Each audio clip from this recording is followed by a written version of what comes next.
మీరు ఎవరు? ఇక్కడికి వచ్చిన మీడియా సోదరులందరికీ ధన్యవాదాలు. మాకు స్వాతి అవునా సినిమా ఓపెన్ చేయడం మన అమరావతిలో మాకు చాలా హ్యాపీగా ఉంది.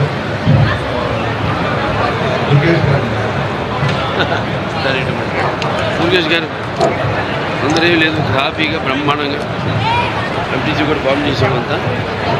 ముఖ్యమంత్రి గారి ఆదేశాల మేరకు, పవన్ కళ్యాణ్ గారి ఆదేశాల మేరకు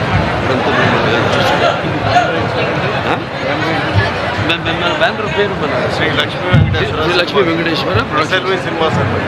ఎస్ఎల్వి శ్రీ లక్ష్మీ వెంకటేశ్వర ఎస్ఎల్వి చెప్పి 112 టిష్యూ అది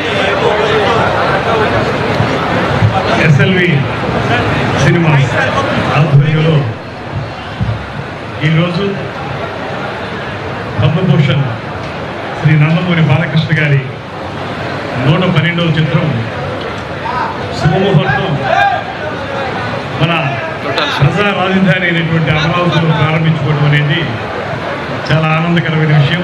సుధాకర్ చెరుకూరి ప్రొడ్యూసర్, ఈ సినిమాకి నిర్మాత చెరుకూరి సుధాకర్ గారు, అదేవిధంగా ఈ సినిమాకి దర్శకులు శ్రీ కొట్టాల శివ గారు, వారితో పాటు ఈ కార్యక్రమానికి క్లాప్ కొట్టడానికి విచ్చేసినటువంటి రాష్ట్ర విద్యా మరియు ఐటీ శాఖ మార్చులు శ్రీ నారా లోకేష్ గారు, అదేవిధంగా శ్రీమతి తేజస్వి గారు, ముఖ్యంగా ఈ కార్యక్రమంలో పాల్పంచుకుంటున్నటువంటి పద్మభూషణ్ నందమూరి బాలకృష్ణ గారికి అందరి తరఫున కూడా ప్రత్యేకమైనటువంటి అభినందనలు, శుభకామనలు తెలియజేస్తూ ఇవాళ పూర్తిగా ఆంధ్రుల అభిమాన రాజధానిగా రూపాంతరం చెందుతున్నటువంటి అమరావతిలో ఈ సినిమా షూటింగ్ ప్రారంభించుకోవడం, మెజారిటీ భాగాన్ని ఈ ప్రాంతంలోనే నిర్మించాలనుకోవడం, ఇవన్నీ కూడా ఆంధ్రప్రదేశ్ రాష్ట్రంలో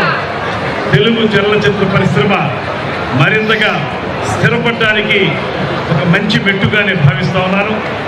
ఇప్పటికే ముఖ్యమంత్రి శ్రీ చంద్రబాబు నాయుడు గారు, ఉప ముఖ్యమంత్రి శ్రీ పవన్ కళ్యాణ్ గారు ఇద్దరు కూడా ఆంధ్రప్రదేశ్ రాష్ట్రంలో తెలుగు చలనచిత్ర పరిశ్రమ స్థిరపడాలని ఇప్పటికే అనేక అద్భుతమైనటువంటి లొకేషన్స్ ఉన్నటువంటి ఈ ఆంధ్ర ప్రాంతంలో షూటింగ్లు మాత్రమే కాకుండా మౌలిక సదుపాయాల కల్పన కూడా జరగాలని, స్టూడియోలు, రికార్డింగ్ థియేటర్లు, రీ రికార్డింగ్ థియేటర్లు కూడా ఏర్పడాలని వారు చిత్తశుద్ధితో చేసేటువంటి కార్యక్రమంతో పాటు ఈ మధ్య కాలంలోనే ముఖ్యమంత్రి చంద్రబాబు నాయుడు గారి నేతృత్వంలో, ఉప ముఖ్యమంత్రి పవన్ కళ్యాణ్ గారి ఆధ్వర్యంలో శ్రీ నందమూరి బాలకృష్ణ గారి ప్రోత్సాహంతో ఫిలిం డెవలప్మెంట్ కార్పొరేషన్ కూడా ఏర్పాటు చేసుకోవడం జరిగింది. నూతన కార్యవర్గాన్ని ఏర్పాటు చేసుకుని దానికి భరత్ భూషణ్ గారిని చైర్మన్గా, వైస్ చైర్మన్గా మెహర్ రమేష్ గారిని ఏర్పాటు చేసుకుని ఇవాళ మళ్ళీ రాష్ట్రంలో తెలుగు చలనచిత్ర పరిశ్రమ అన్ని విధాలుగా కూడా సర్వతోముఖంగా అభివృద్ధి చెందడానికి వీలుగా ఫిలిం డెవలప్మెంట్ కార్పొరేషన్కి సర్వశక్తులు ఇచ్చే విధంగా కార్యక్రమాన్ని ఏర్పాటు చేస్తున్నాం. తప్పనిసరిగా రాబోయే రోజుల్లో ఏదైతే మన ఆంధ్రప్రదేశ్లో తెలుగు చలనచిత్ర పరిశ్రమ వేళ్ళూరుకోవాలనేటువంటి మాట ఏదైతే చెప్పామో, ఒకప్పుడు గతమెంతో ఘనచరిత్ర కలిగినటువంటి విజయవాడ ప్రాంతం ఇక్కడ ఇప్పటికీ కూడా అదే విధానంలో ముందుకు వెళుతుంది. సినిమా అనేటప్పటికీ మొట్టమొదటి అందరికీ గుర్తొచ్చేటువంటి ప్రాంతం విజయవాడ ప్రాంతం అనేటువంటి మాట మనందరికీ తెలుసు. అటువంటి ఈ ప్రాంతాన్ని మరింతగా అభివృద్ధి చేస్తామని సినిమాటోగ్రఫీ మంత్రిగా నేను కూడా పూర్తి స్థాయిలో తెలుగు చలనచిత్ర పరిశ్రమకి సంపూర్ణమైనటువంటి సహకారాన్ని అందిస్తాననేటువంటి మాటని ఈ సందర్భంగా తెలియజేస్తూ, ఒక అద్భుతమైనటువంటి కథతోటి, మంచి సాంకేతిక నిపుణులతోటి, అద్భుతమైనటువంటి దర్శకులతోటి, అంతకుమించి అద్భుతమైనటువంటి నటవర్గంతో తయారవుతున్న ఈ సినిమా సూపర్ డూపర్ హిట్ కావాలని మనస్ఫూర్తిగా కోరుకుంటూ సెలవు తీసుకుంటున్నాను. నమస్కారం.